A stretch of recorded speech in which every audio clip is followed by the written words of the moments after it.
တကားတယောက်ကတခါမေးဘူးတယ်ကိုယ်ဆောင်နတ်ဆိုတာတကယ်ရှိလားစောင့်ဆိုတဲ့အဓိပ္ပာယ်ကိုသုံးလိုက်သည့်အတွက်ကြောင့်ကိုယ့်ကိုလာစောင့်ရှောက်တယ်လို့လူတွေကထင်ကောင်းထင်လိုက်အိမ်ဆောင်နတ်တို့ကြောင်ဆောင်နတ်တို့ဆိုမဟုတ်ဘူးသူတို့ကဆက်ဆက်ပြီးတော့ဒီမှာနေတာကိုပြောတာနော်သူတို့ရဲ့နေစရာကဒီမှာဖြစ်နေတာဆက်ဆက်မှုသာပြောတာသူတို့ကစောင့်တာမစောင့်တာနဲ့မဆိုင်ဘူးနော်စာပေထဲမှာတော့အဓိဝဋ္ဌလို့ခေါ်တယ်သူတို့အုပ်စိုးပြီးတော့နေတာနယ်ဆိုတာတော့မပြောနဲ့နော်တိရစ္ဆာန်တောင်မှပဲသူ့နယ်လေးနဲ့သူအုပ်တာခွေးတွေပါတယ်ဆိုသူ့ခြံဝင်နဲ့တပြင်းခွေးလာလို့မရဘူးဘလောက်ကျဲတဲ့နေရာပဲဖြစ်ဖြစ်ဒီသူအုပ်စုလိုက်နေတဲ့အခါမှာတပြင်းခွေးဝင်လာရင်သူကမရဘူးဘုန်းကြီးတို့စကိုင်းကျောင်းမှာခွေးလေးခွေးလေးနေလာနေတာသူလည်းခွေးလွဲ့ကျန်တဲ့ခွေးတွေခွေးလေးခွေးလေးနေပဲဒါပေမဲ့ခွေးလေးခွေးလင့်ချင်းနောက်ထပ်လာလို့မရဘူးသူကဒီထဲမှာအရင်ရောက်တဲ့ကောင်ကအကုန်မောင်းထုတ်တာကြံတဲ့ကောင်တွေလိုက်ဟောင်ပြီးတော့နော်လက်မခံတရိစ္ဆာန်တွေကလည်းသူ့နယ်နဲ့သူဝင်လာလို့ကလက်မခံအဲ့ဒါလိုပဲနတ်တွေကလည်းသူပိုင်တယ်လို့သတ်မှတ်ပြီးနေကြတာတွေရှိတယ်ပေါ့အဲ့တော့လူနဲ့ဆက်ဆက်ပြီးနေရင်ကိုယ်ဆောင်နတ်လို့ခေါ်လိုက်ကြမှာပေါ့အိမ်နဲ့ဆက်ဆက်ပြီးနေရင်အိမ်ဆောင်နတ်လို့ခေါ်မှာပေါ့တစ်ပင်နဲ့ဆက်ဆက်နေတော့ယုဂစိုးလို့ခေါ်ကြတာပေါ့အဲ့တော့လောကမှာဒီနတ်တွေဆိုတာလေဒီနတ်တွေကအထက်နတ်တွေလို့သိချမ်းသာလာတယ်မဟုတ်ဘူး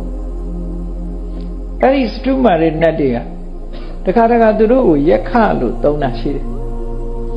ယက္ခဆိုလို့ရှိရင်ဗမာပြည်ကတော့ဘလူးလို့ဘာသာပြန်တာဆိုတော့ဗမာပြည်ကလှုပ်ထားတဲ့ဘလူးရုပ်ကတော့အလွန်ကြောက်စရာကောင်းတယ်အစွဲကြီးတွေမဖုံးနိုင်ဘူးပါဇက်ကြီးကကြောက်စရာကြီး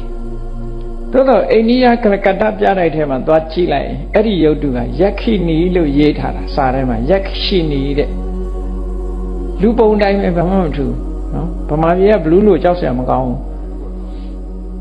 အဲ့တော့မြတ်စွာဘုရားလက်ထက်တုန်းကလည်းဒီဆင်းရဲတဲ့နတ်တွေရှိတယ်လို့ဒါကအပယ်လေးပုံသားမဟုတ်ဘူးဖိတ်ကာတို့အသူတကယ်တို့ထဲကမဟုတ်ဘူးတန်ရုပ်ပါဠိတော်ထဲမှာသူကပုဏ္ဏပတုမာတာတို့ဥတ္တရမာတာတို့ဆိုတဲ့ဝတ္ထုလေးတွေရှိတယ်တော်ဆင်းရဲတာသားတွဲလဲသမီးတွဲလဲနဲ့လူတွေလိုပဲအိမ်အောင်ကြရတယ်သူကလေအိမ်အောင်ကြတော့သားငယ်သမီးငယ်တွေနေတခါတော့ကဥတ္တရမာတာဆိုတဲ့ဒီနတ်ဆင်းရဲလို့ပြောကြပါစို့သူကမနဲ့ထပြီးတော့စားစရာလိုက်ရှာတာမြို့ထဲရွာတယ်လူတွေစားတဲ့အစားအစာတွေကနေပြီးတော့မတော်တဆကြတာတွေဘာတွေအမိုက်ပုံတွေဘာတွေတဲကနေလူတွေပြစ်ထားတဲ့အစားအစာလိုက်ရှာတယ်အဲ့ဒါလို့လိုက်ရှာပြီးတော့စားတော့ရတယ်ကွာကလေးငယ်2ယောက်ပါတယ်သားလေးကနည်းနည်းလေးတော့တိတတ်တဲ့အရွယ်လေးရောက်သမီးလေးကပူငယ်တယ်သားသမီး2ယောက်လက်တွဲပြီးတော့ဇေရွန်ကျောင်းနဲ့ဝင်လာတာအဲ့ဒီချိန်မှာဇေရွန်ကျောင်းကိုပရိသတ်တွေကရောက်နေတော့မြတ်စွာဘုရားတရားဟောတယ်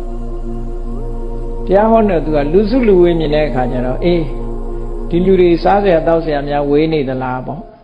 စားချင်တောက်ချင်တော့ဝင်လာတဲ့အခါကျောင်းဆောင်နတ်ကအမတ်တမဲ့ဆိုမသိလိုက်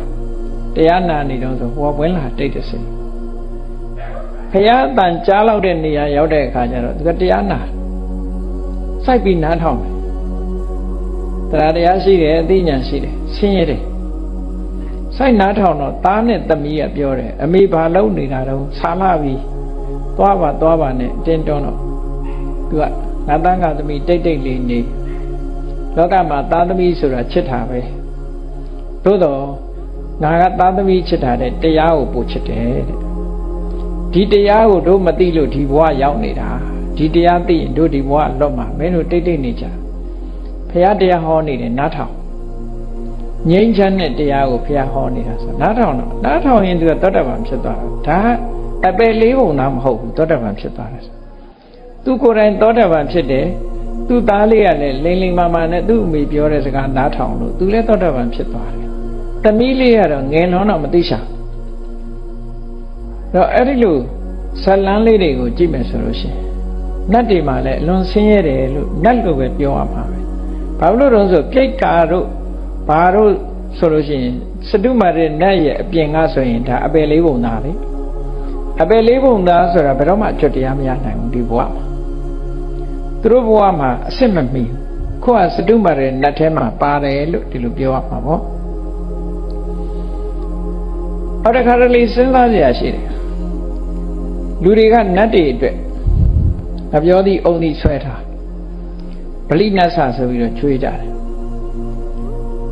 ငါပြောသည်